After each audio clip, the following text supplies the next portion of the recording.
He founded the Massive Change Network with his wife, Busy, and it's an ambitious initiative. Of course, he founded also Bruce Mau Design. I don't really need to give more of an introduction. He is here with us now, Bruce Mau.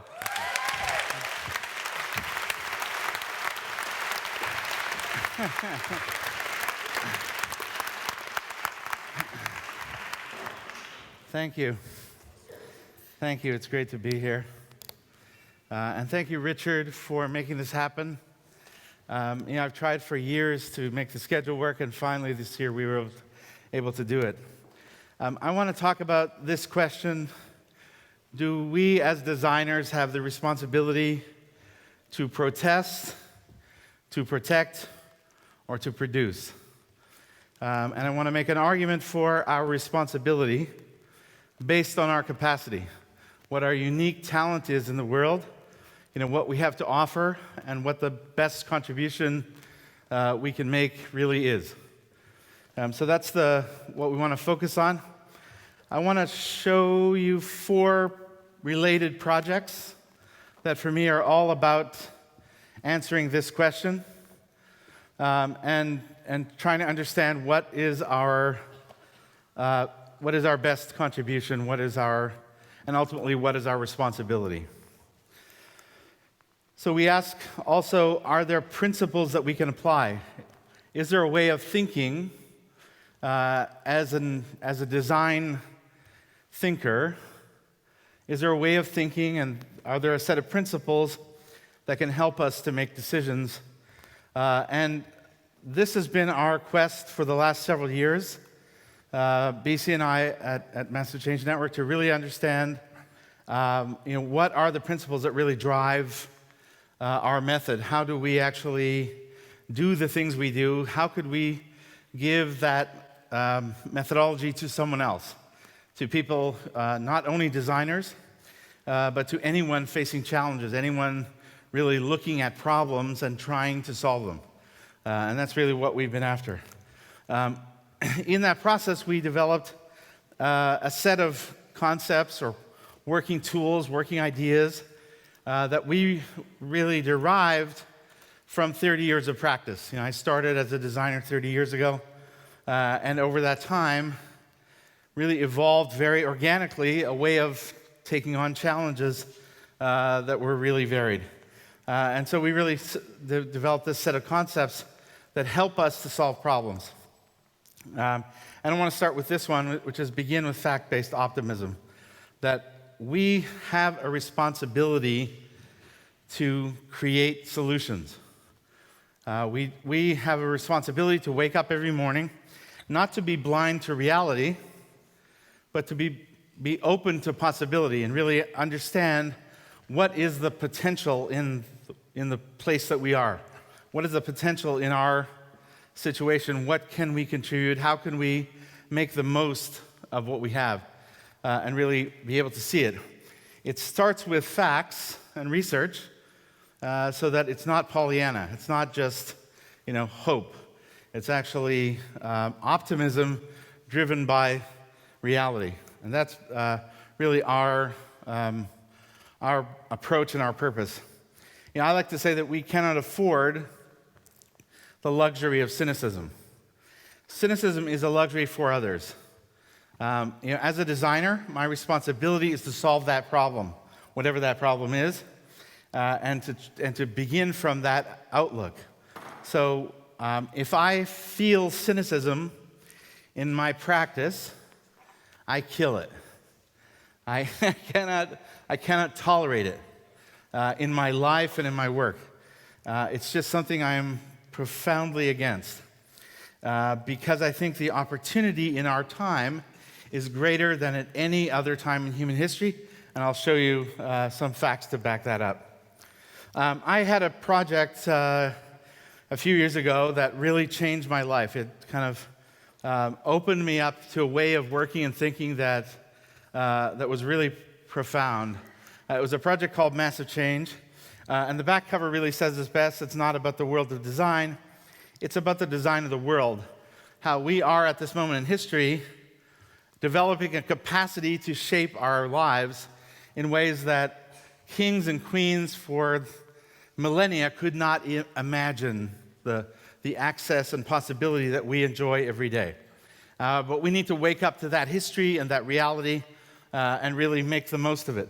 And Massive Change really opened me up to that reality. It started by starting a school.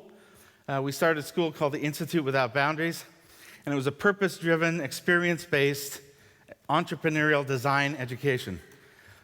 We discovered that half of our students started new businesses. And if you compare that to the new business startup rate of business schools in America, it's 2%. They really should be called employment schools, not business schools.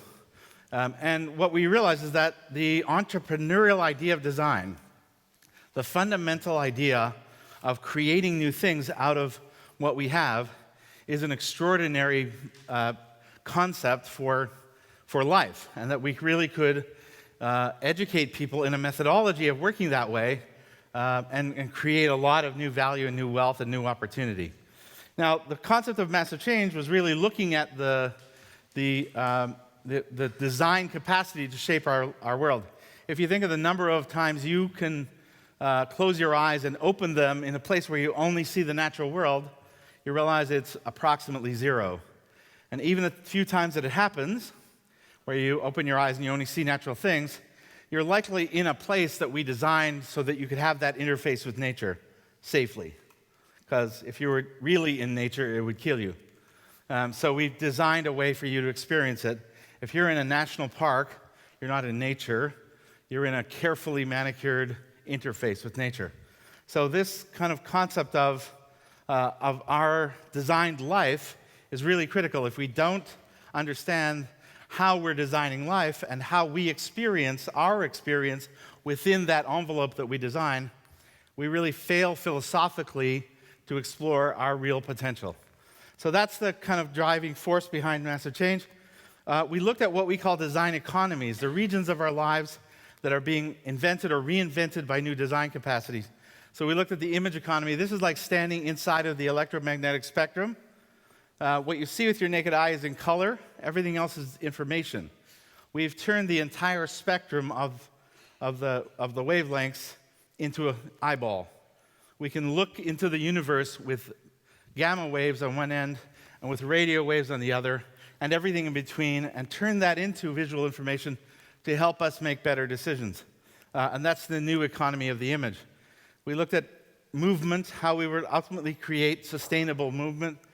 We looked at information that, in fact, if we were going to think about global design and global decisions, we must be creating global images, and that's exactly what we found. We created a gallery of global portraits.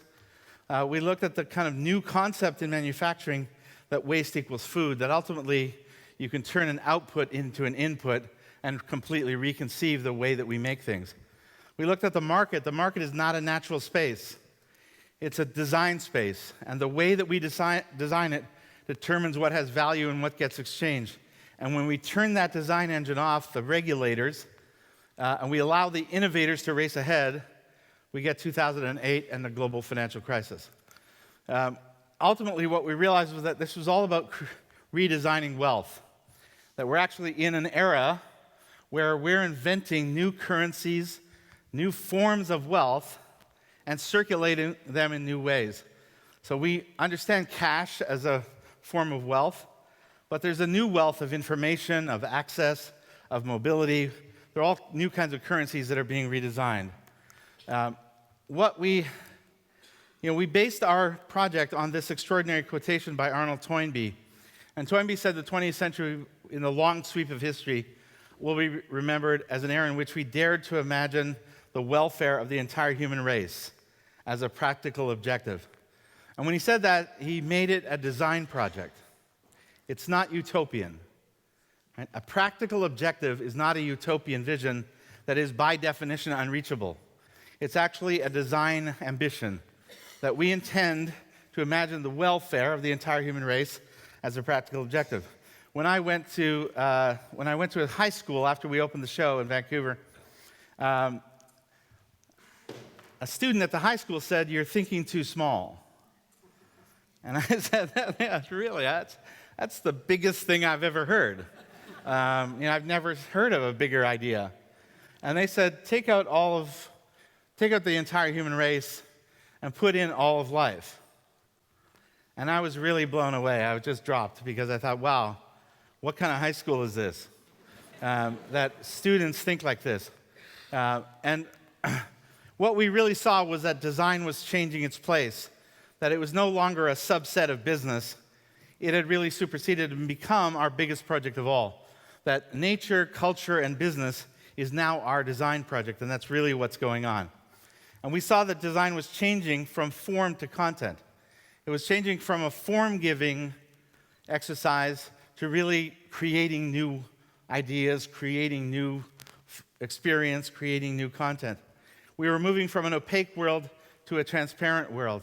From what we think of as visual style, as a designer's domain, to what we now think of at Massive Change as enterprise design. And so I fired myself. I had a company at that time called Bruce Mao Design. They didn't want to do what I saw, and so I decided that I needed to do it. And so BC and I created the Massive Change Network. And that's really what we're focused on now. We see design and enterprise design as a leadership method, and really a way of taking on some of our thorniest challenges. And what we did was really go back over 30 years. Because we had designed carpets and cities and sustainability platforms and institutions, we said there must be a common denominator in that work. There must be a set of principles that we could teach to anyone. And so we spent a couple of years really downloading that and creating the 24 principles that you see here. So I'm going to talk about a couple of those and how they relate to our projects. The first is we are not separate from or above nature. And this really is a kind of a revolution in the way that we think about our place in the universe. For most of our history in the West, we believed that nature was given to us. It was ours to use. We had dominion over it. We now know that that actually isn't the way it works. That we really are experiencing a Copernican revolution in the way that we understand our place in the universe. This is Copernicus, Polish churchman, and also graphic designer, as you can see. So he was the first to say, you know what? The universe doesn't revolve around us. We're in the universe. And that's really what we're thinking now about our understanding of where we are in the world. We met an extraordinary man named E.O. Wilson and worked with him on a project. And he said, rock is slow life, and life is fast rock. It's one of my favorite ideas. That essentially there's only one thing on the planet. It's life. It has an experiment going in form. We're one of them. But when we're gone, it will keep going. It will keep experimenting and continuing to evolve. What he showed us that, in fact, we are all related, that we now know genetically that we all come from one source in Africa, and we can actually map your DNA over time and tell you where you've been for how long. And it's really quite extraordinary.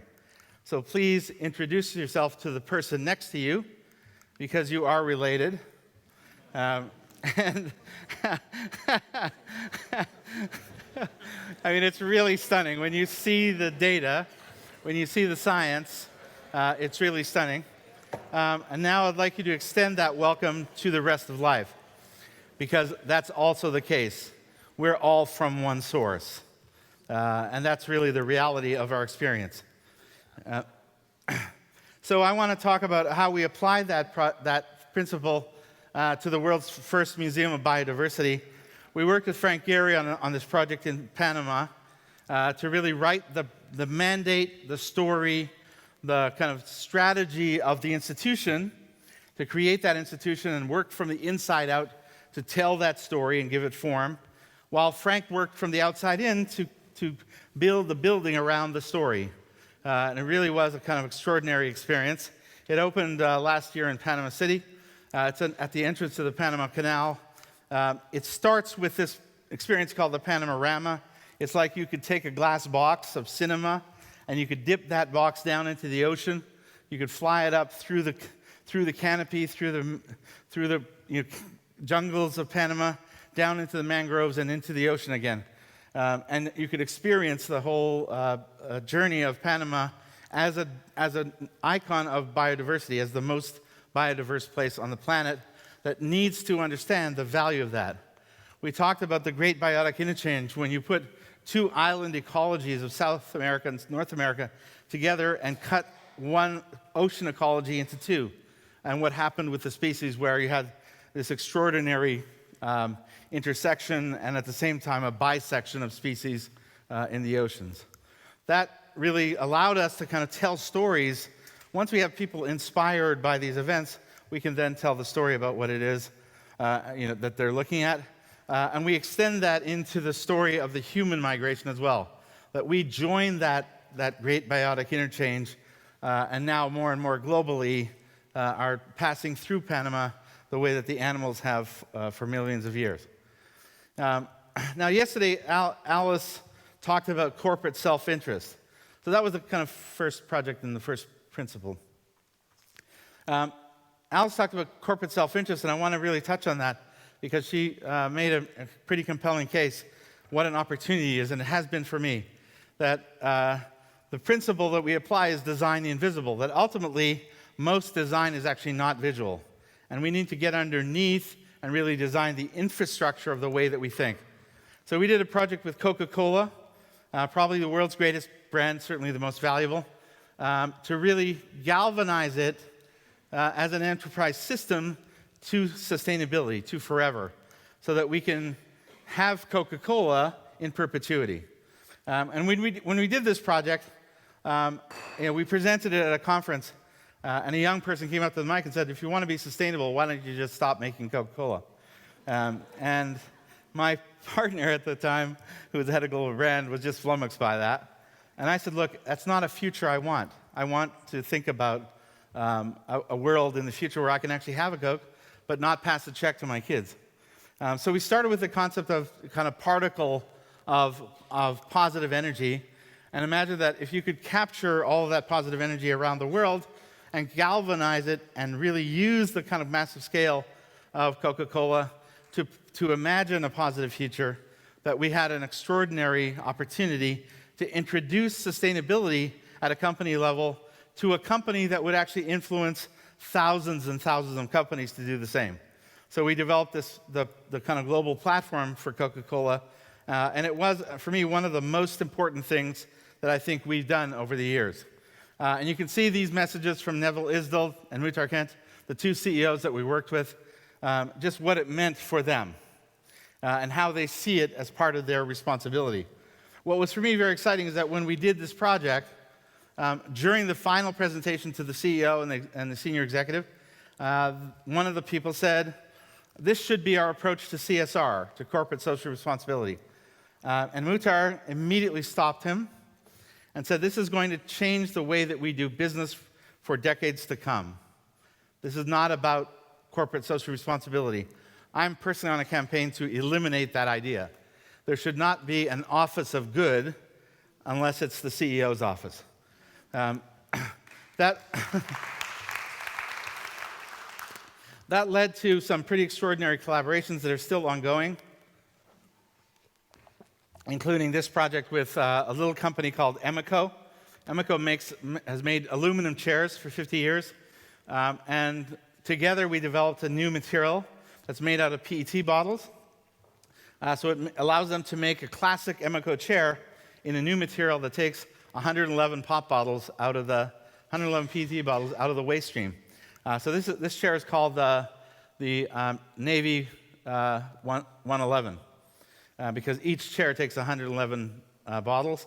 And by now we've taken about 16 million bottles out of the landfill, and we make things that last. So it's not only a new product, but it's actually a product that you're going to want to keep forever. And then finally, I want to talk to you about this project that we're just starting. I'm working with Shauna Levy, who's here, from the Design Exchange in Toronto. She's the president, and she asked me to join her in doing this project. And like a couple other of my colleagues presenting today, I'm looking for your participation in this. I'm really looking to ask you to help to do this if you are so inclined, if this is your vision. The theme is prosperity for all.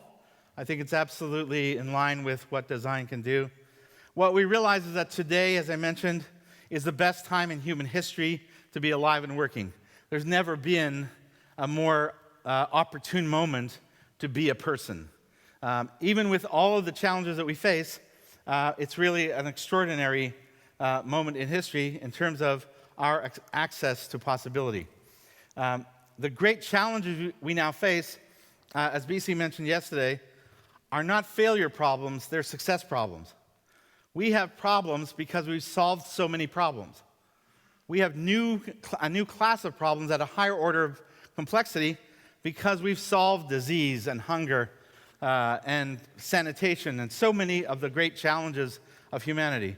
We met the people in Massive Change, we met the people who took smallpox off the face of the planet. For the rest of time, smallpox will not be a scourge on our society. As a consequence, we are now 7 billion on our way to 10. The dominant narrative of our time is really collaboration, cooperation, connection. It's the possibility that we have, even though if you watch the news, you could never imagine that that's what's really going on. But Massive Change really proved that that's what's happening, and that we are crossing boundaries of language, culture, and religion, and creating things in ways that couldn't have happened any time before in history.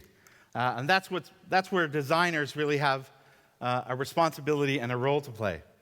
Yet, we continue to fall into the worst of human behavior. And around the world, ignorance, uncertainty, and fear are the outcome of hatred, racism, misogyny, and xenophobia. So all of that is really leading us to this feeling that we're really under siege, when in fact we are accomplishing things in a way that we never have in history. And that is why we're curating this project, this expo that will open in Toronto in September, in 3 layers. It's really curated as a layer of background worst behavior, collaborating with Paolo Pellegrin.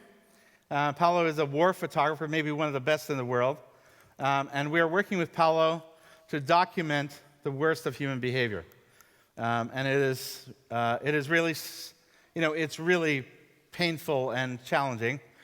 This is the refugee crisis in Lesbos, Hurricane Katrina, the horrors of Mosul, the Miami police brutality. I mean, it's staggering what's going on, and that this still is part of our world. So while we're here doing this, being part of the future, that's also going on. And it's a simultaneous reality for us. So that's going to be the kind of context. Against that, we will present the most extraordinary human accomplishments by designers, design organizations, and leaders from all over the world.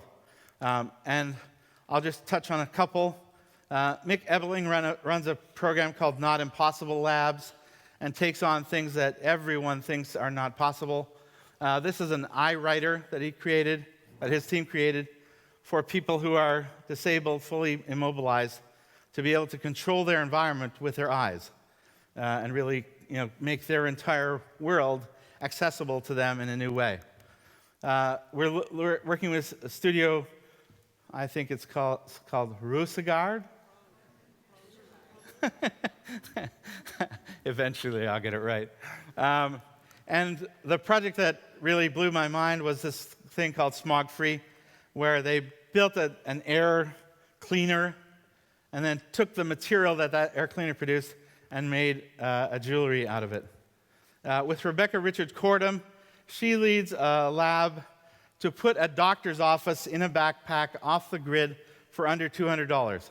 So to take all the functionality of a contemporary office, a contemporary doctor's office, and make it accessible to the world. Really absolutely extraordinary. In the process, she is radically disrupting the conventional doctor's office, because she can make a piece of equipment that currently costs $4,000 for under $100. So you can imagine what that will do to that industry. And we're working with Zita Cobb, who runs the Shorefast Foundation. And Zita is absolutely amazing. She's famous for this, for her design of experience in this extraordinary place called Fogo Island. But really what we're interested in is this. She has a concept. Her design is not only about the visual experience, it's about the economic nutrition. She wants to do for products what nutritional labels did for food, to actually show you what you're eating product-wise, which I think is an absolutely brilliant idea. So there'll be one additional layer of information, a collection of infographics that really quantifies both the challenge and the impact of what's going on. So you can see that this is a chart that shows from 1820 to today the radical decrease in the number of people living in absolute poverty. As you can see, in 1820, it was somewhere between 84 and 94% of all of us. Are there any volunteers to go back to 1820? You can see where we're going, and that's really what's happening. So we'll show that in various dimensions. So for instance, this is genocide. And of course, any genocide is horrific. And I have to say that I was absolutely blown away by ecocide as a concept. I definitely want to include that. But this concept that you can see that we're actually on a radical downward trajectory in controlling that. So these are the 17 Sustainable Development Goals. If you're working on one of them in one way or another, we want to know about it. So please send your project to this email, and we'll talk to you and consider presenting that project as part of the Expo in Toronto in September. So should we protest, protect, or produce? I think protest is the role of someone else, although I'm not against applying creativity to that problem and innovating it in new ways. I think we can protect things in the way that we think about our work and the way we do it and the impact we have. But I think actually produce is what our responsibility is, to really create the future in a way that we can redesign everything we do to do it forever. Thank you. The room is on fire! Follow the leader, leader, follow the leader. Follow the leader, follow the leader. Follow me! Follow the leader, Thank you, Bruce. And I have a feeling that, have I got the time for a question, Richard? We do. Yes. Ladies and gentlemen, the Climate Council. Well, thank you for this inspirational speech. Just a question. In your proposal, what's the role of the climate change or climate action in optimistic point of view? The basement of climate action is the awareness about the effects of the climate change in the world. How do you think, and what your proposal from the design point of view produce to accelerate climate action in the world? I think ultimately we have the responsibility to reinvent the way that we do things. And the best way to do that is by design. Designers have the capacity to reshape everything we do. Because everything we do, if you think about what our experience is, if our experience is designed experience, that means we created it. So we can recreate it. We can redesign everything we do. I mean, it's one of the reasons that I was so excited about working with Coca-Cola. Because we knew if they changed things, thousands of companies would change with them. I mean, you look at what's happening with McDonald's right now, it's a direct result of the work that we did with Coca-Cola. Coca-Cola is actually organized into 6 global regions. That is 5 continents and McDonald's. That's how big they are. So it's, it's North America, Europe, Asia, McDonald's. And so we knew that if Coca-Cola led the way in introducing a galvanizing movement to sustainability, and remember that it's not a company. It's thousands of companies that make up Coca-Cola. Even though it seems like a monolithic brand, it's actually thousands of companies the world over that they really don't have control over. They can't make them do stuff, but they can inspire them to do stuff. And so our work really was to inspire and galvanize the system to a new way of thinking. And so for me, that is ultimately the responsibility of design, that we have that possibility, and we need to take it as our responsibility, that we actually have a first responsibility to inspire people to a new way. And then once they see it, we can execute it. But until they see it, we can't. Now, I want to say I could take the last word for what design can do, but does anybody else want to take the last word? The last question to Bruce Mau. Right here. Dagan has a question for you.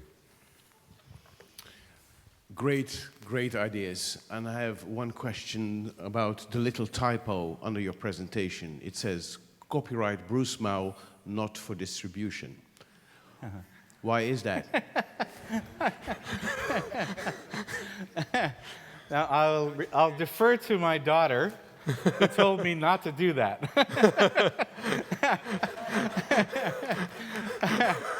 Thank you, Shola. I should have listened to you.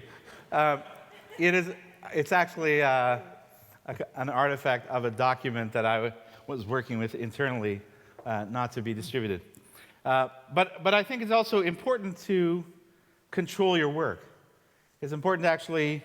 Now, our purpose with Massive Change is to put those principles in as many hands as possible, and we'll do everything we can to distribute them for free. But at the same time, we want to actually control what we do. Okay, well, that was a good question. And then what it means is that the presentation is going to be out there through what design can do as well, Yeah, of I course. presume. Okay. Exactly. So, ladies and gentlemen, thank you very much. Our last speaker, a great inspiration, Mr. Bruce Mau. Thank you.